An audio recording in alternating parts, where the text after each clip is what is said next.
بسم اللہ الرحمن الرحیم۔ السلام علیکم ورحمۃ اللہ وبرکاتہ۔ میں ہوں محمود احمد اور مدینہ منورہ مسجد قباء میں آپ کو خوش آمدید کہہ رہا ہوں۔ الصلاۃ والسلام علیکہ یا سیدی یا رسول اللہ وعلی آلک و اصحابک یا سیدی یا حبیب اللہ۔ ناظرین، ہم مسجد قباء میں اس وقت موجود ہیں اور یہ وہ مسجد ہے جب حضور نبی کریم حضرت محمد صلی اللہ علیہ وآلہ وسلم مکہ سے ہجرت کر کے مدینہ آئے تو آپ صلی اللہ علیہ وآلہ وسلم نے مدینہ سے باہر اس جگہ پر قیام کیا تھا۔ کچھ لوگوں کے نزدیک آپ صلی اللہ علیہ وسلم نے 4 دن قیام کیا، کچھ روایات میں 12 دن اور کچھ میں 24 دن آتا ہے۔ آپ صلی اللہ علیہ وآلہ وسلم جب مدینہ میں تشریف لائے تو مدینہ سے باہر مدینہ کے لوگوں نے آپ کو خوش آمدید کہا، مدینہ کی بچیوں نے دف بجا کر آپ کو خوش آمدید کہا۔ اس جگہ پر آپ نے قیام کیا اور آپ نے اپنے ہاتھوں سے، اپنے مبارک ہاتھوں کے ساتھ اس جگہ مسجد کی تعمیر کی۔ یہ اسلام کی پہلی مسجد ہے اور اس مسجد کو خود آقا کریم خاتم النبیین حضرت محمد صلی اللہ علیہ وآلہ وسلم نے اپنے مبارک ہاتھوں کے ساتھ تعمیر کیا۔ ہم آج آپ کو مسجد قباء کی سیر کروا رہے ہیں، مسجد قباء کی زیارت کروا رہے ہیں۔ زیارت بھی کریں اور درود و سلام بھی پڑھیں حضور نبی کریم حضرت محمد صلی اللہ علیہ وآلہ وسلم کی بارگاہ میں۔ اللہم صلی علی محمد وعلی آل محمد کما صلیت علی ابراہیم وعلی آل ابراہیم انک حمید مجید۔ اللہم بارک علی محمد وعلی آل محمد کما بارکت علی ابراہیم وعلی آل ابراہیم انک حمید مجید۔ یہ آب زمزم کا انتظام کیا ہوا ہے ادھر۔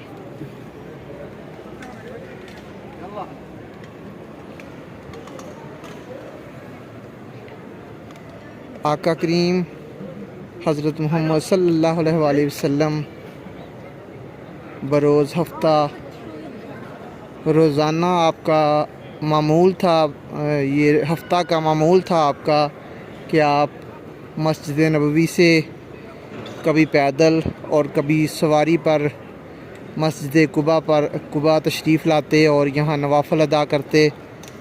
حضور نبی کریم حضرت محمد صلی اللہ علیہ وآلہ وسلم کا فرمان عالی شان ہے، حدیث مبارک ہے کہ جو بندہ اپنے گھر سے وضو کر کے اور نوافل ادا کرنے کی نیت سے مسجد قباء میں آئے گا اور یہاں پر 2 نوافل ادا کرے گا تو اسے مقبول عمرہ کا ثواب ملے گا۔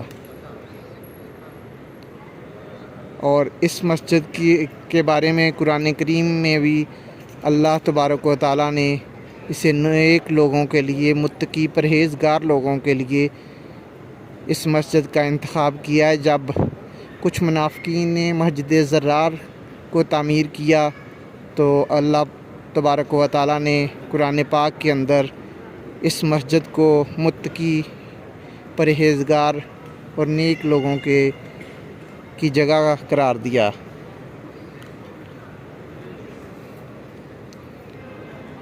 آئیں اب ہم مسجد قباء میں اندر تشریف لے کے جاتے ہیں، وہ جگہ جہاں حضور نبی کریم حضرت محمد صلی اللہ علیہ وآلہ وسلم نے اپنے ہاتھوں کے ساتھ مسجد کی تعمیر کی۔ وہی جگہ ہے جہاں پر آپ صلی اللہ علیہ وآلہ وسلم کے پاؤں کے نقش مبارک ہوں گے۔ یہاں پر حضور نبی کریم صلی اللہ علیہ وسلم نماز ادا کرتے رہے ہیں، یہاں پر آپ کریم آقا صلی اللہ علیہ وسلم تشریف لاتے رہے ہیں۔ ہم اس جگہ پر آئے ہیں اور آپ کو بھی اندر زیارت کروا رہے ہیں۔ آپ درود و سلام پڑھیں، اور چونکہ اندر نوافل ادا کیے جا رہے ہیں اس لیے ہم اندر خاموشی اختیار کریں گے۔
یہ منبر رسول حضرت محمد صلی اللہ علیہ وسلم جہاں پر بیٹھ کر خطبہ دیتے تھے، یہ وہ جگہ ہے۔